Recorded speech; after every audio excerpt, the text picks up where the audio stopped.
I mean, your entire plan revolves around the central premise. You want to get to our targets the cheapest way possible, right? And that's the premise of this whole government. This is all we constantly talk about. They're not worrying about the outcomes, the goods, the bad. They're just worrying about getting to position B as inexpensively as possible, spending the least amount. That is their focus in every decision they're making. How can we get there cheaper? Because we need money for landlords and money for tax cuts. So that's always what their decisions are about.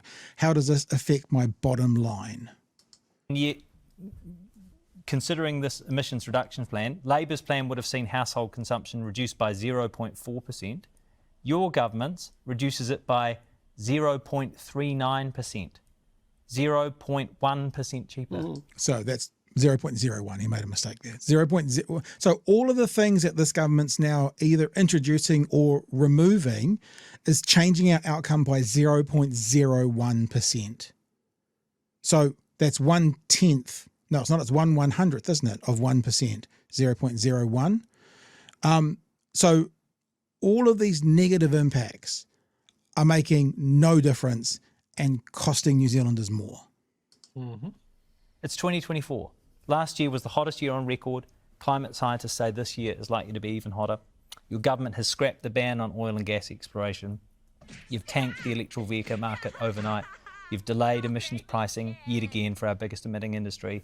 You've taken money from the Climate Fund to pay for tax cuts. Your plan fails to get us to our 2035 or 2050 targets, and despite your promises to save us money, it's 0.01% cheaper for households. Why should anyone believe you are serious about climate change? Jack, our plan demonstrates that we will hit our targets by 2025 and 2030. The purpose of this plan is to provide a pathway to get to 2030, and we have done that. We all acknowledge that the challenges ahead of us are significant in regards to dealing with climate change, but we're also dealing with a situation where the New Zealand economy is in a very fragile position. We have to find a pathway that both achieves our emissions reduction targets and also protects our economy. And I'm confident... Which you can't do. I would submit that you can do one or the other. You can't do both. And under the current scheme, you can't do both. You can do one or the other, and they're choosing the financial rather than the ecological, Chewy. I don't even think that that's true. Like, you can make money out of new technologies. You can. They can't. Yeah. They haven't shown that. No. Yeah, it's possible they to. They haven't shown the leadership or they the haven't vision. Demonstrated. Yeah. All right. This has got about 60 seconds to go. That the plan in which we've tabled allows us to do that. Does that ignore the fact that there aren't challenges on the horizon?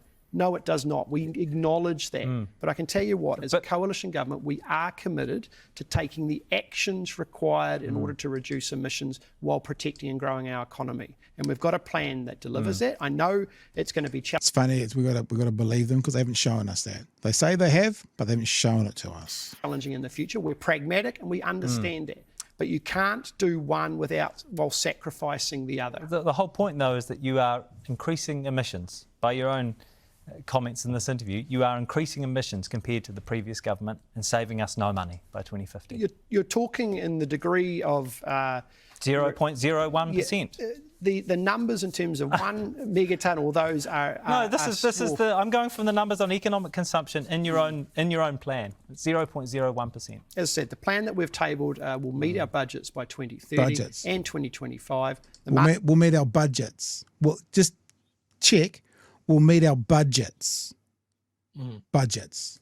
Margin at 2050, which is 25 years out from now, is plus or minus 3 megatonne. As I said, TY's implication is 5 in one period. We're at the margins, but we are committed to meeting our targets. Climate Change Minister Simon Watts there. And just a little fact check, according to the government's advice, delaying agricultural emissions pricing will result in 1.9 megatonnes, or 1.9 million tonnes of emissions by 2030, not 0.9 as the minister stated. It's quite a big, tiny little error there. What the difference between 0.9 and 1.9? Yes, it's more than double. Fiddling around the edges. It's fine. It's fine. We're not facing an existential threat. It's fine. We don't need to make those big choices. We definitely don't want to piss off the farming lobby and give them a reality check that shit is not going to stay the same for them, whether they like it or not. Yeah. And it's either adjust the way that you do things or the climate's going to adjust your shit very rapidly. Well, even you can even go on a more selfish bent for that. Adjust what you're doing, or in 15 years, your children who are going to take over your farm will have no countries to trade with because we'll have missed our emissions targets. Even you want to, I mean, look, I'm okay with you making a selfish decision if that selfish decision gets us to the same outcome, right? Don't be big and existential and think world climate change. Think about my grandsons, how I'm now growing up on my grandfather's farm, and my grandsons will be growing up on my farm. If we don't do this and hit these targets right, then the farm they have might as well be a car park or rugby fields because we won't be able to sell our product. Farmers on multi-generational farms can just talk to their granddad. So, see how he remembers when our English markets dried up and the damage that did to the farming community, which they still remember and they still blame on Labour. Yeah. Are they going to appropriate the blame for what is coming to National just nodding and going, no, you don't have to do anything. It's fine. We'll manage it. Don't worry about it. You know, we don't want to piss off your cows. It's just remarkable. Yeah. How stuck these guys are. That's true. The man's a dimwit, and Jack Tame just fucking dog walked him up and down the street for all. Do you know what I mean by see. how he looked? How he looked though? He was just like, He looked like I'm resigned to the fact that I'm getting a beating.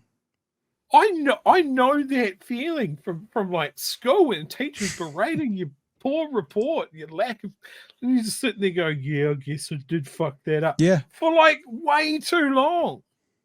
Yeah. Way too long.